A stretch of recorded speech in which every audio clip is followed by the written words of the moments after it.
নমস্কার, ইন্দ্রাণী কুকিং শোতে আপনাকে স্বাগত জানাই। আজকে তৈরি করব ফুলকপির ডাঁটা দিয়ে নিরামিষ একটা রান্না। যে ডাঁটা আমরা সচরাচর ফেলে দিই সেই ডাঁটা দিয়েই রান্নাটা করব। খেতে দুর্দান্ত স্বাদের হয়। এই রকম রান্না জানা থাকলে আশা করি এই ডাঁটা আপনি আর কোনোদিন ফেলেই দেবেন না।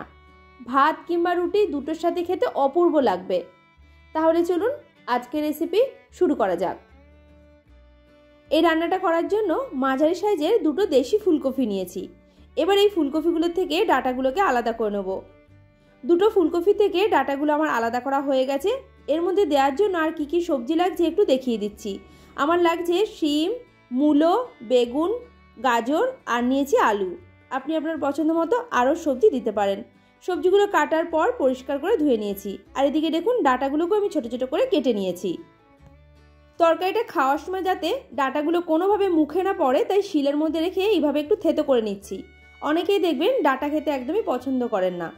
এইভাবে যদি থেতো করে রান্নাটা করা হয়, মানে তরকারিটা করা হয়, তাহলে কিন্তু কোনোভাবে বুঝতেই পারবে না যে এর মধ্যে ফুলকপির ডাঁটা দেওয়া আছে।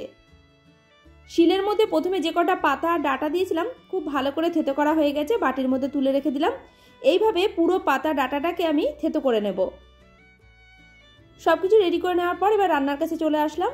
রান্নাটা করার জন্য গ্যাসে একটা কড়াই বসিয়ে এর মধ্যে দিয়ে দিলাম সর্ষের তেল। 2 থেকে 3 টেবিল চামচ মতো সর্ষের তেল দিয়েছি। ভালোভাবে যখন তেলটা গরম হয়ে গেছে এর মধ্যে দিয়ে দিলাম বড়ি।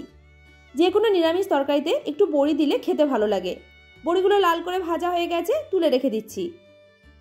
বাদবাকি তেলটার মধ্যে আমি রান্নাটা করে নিচ্ছি। এর মধ্যে আর তেল অ্যাড করলাম না। ফোড়নের মধ্যে দিলাম কালো জিরা আর শুকনো লঙ্কা। দুটো শুকনো লঙ্কা মধ্যখান থেকে একটু ফাটিয়ে দিয়েছি। 20 থেকে 25 সেকেন্ড ফোড়নটাকে ভেজে নেওয়ার পর এর মধ্যে দিয়ে দিলাম সবজিগুলো, যেগুলো আমি আগে থেকে কেটে ধুয়ে রেখেছিলাম।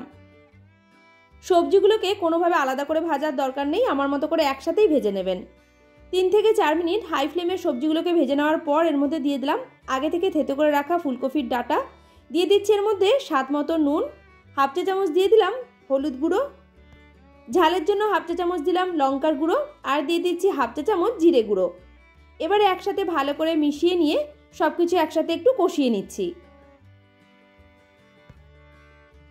মশলা আর সমস্ত সবজি একসাথে 3 থেকে 4 মিনিট খুব ভালো করে কষিয়ে নিয়েছি। এবারে গ্যাসের ফ্লেমটা একদম লোতে করে দিয়ে ঢেকে দিলাম, যাতে প্রত্যেকটা সবজি খুব ভালোভাবে সেদ্ধ হয়ে যায়। প্রায় 7 থেকে 8 মিনিট হয়ে যাওয়ার পর ঢাকনাটা খুলে নিলাম। আর মধ্যিখানে ঢাকনা খুলে দুবার মতো আমি নাড়িয়েও দিয়েছিলাম, যাতে তরকারিটা কোনোভাবে পুড়ে না যায়। এর মধ্যেই সবজি খুব ভালোভাবে সেদ্ধ হয়ে গেছে। এবার এর মধ্যে দিয়ে দিলাম 2টো চিড়ে রাখা কাঁচা লঙ্কা, 1 চা চামচ দিলাম চিনি। নিরামিষ তরকারিতে একটু মিষ্টি দিলে খেতে ভালো লাগে, স্বাদটাও ভালো আসে। দিয়ে দিলাম ভেজে রাখা বড়ি।